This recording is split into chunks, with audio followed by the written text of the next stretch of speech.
So, the whole retro thing is kind of fun. If we're talking about video, that means trying to replicate Super 8 footage. And the question then becomes, how do you replicate Super 8 footage on modern cameras? Well, it's not that hard to do, but it does start with how you shoot. Basically, everything you know about professional video, yeah, forget it. Just forget it.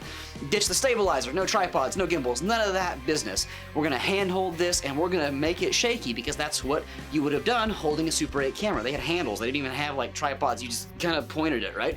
And then also think about cranking your f-stop down, really close that down so that you've got really long depth of field and sort of embrace like chunky motion where like you're zooming maybe a little bit while you're recording or you're moving the camera. Just really embrace all of those things that we've told you not to do forever and ever and ever and ever.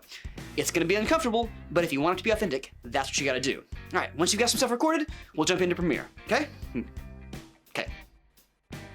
So once you get into Premiere, obviously the first thing you want to do is get your footage on the timeline and go ahead and get it cut up the way you want it to sit. And then it's time to actually start building this effect. To do that, the first thing we need to do is create a new adjustment layer. To do that, go ahead and click on that little new icon and then select adjustment layer.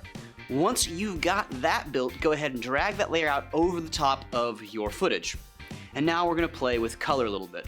Everything I'm about to show you could be done with the Lumetri color effect, but I like to actually go into the color workspace because it just makes it easier for me to see. So let's go ahead and do that.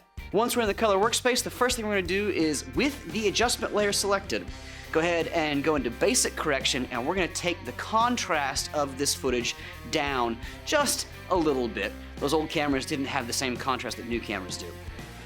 Then we're gonna move into the creative tab here. And what we're gonna do is we're going to crank up our faded film and crank up our vibrance, just a hair. I don't have hard numbers for any of this for you because it's really gonna depend on your camera and how you shot. But basically you're just playing with this a little bit. Because remember, these old cameras, everything was a little like low contrast, a little overexposed, a little weird color.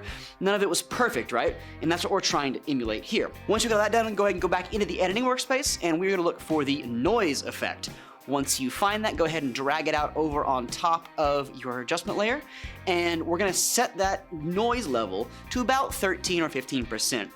Any more than that's gonna make your footage look really weird. Any less than that, you're not really gonna see it. But this grain just sort of adds to the old school nature here. Speaking of that old school feel, we also want to apply another effect here, and that is Posterize Time. Go ahead and find that and drag it onto your adjustment layer. Once you've done that, what we're gonna do now is we're gonna take our frame rate down to 18 frames per second. This is gonna give it that sort of chunky motion and make it really feel like those old cameras. And now we're almost done. There's only like a couple more things to do. Next thing I want to do is go ahead and bring in a video overlay of like film scratches and stuff like that. If you want to use the one that I'm using here, I've linked it in the description below. If you have another one you'd rather use, that's fine, use it.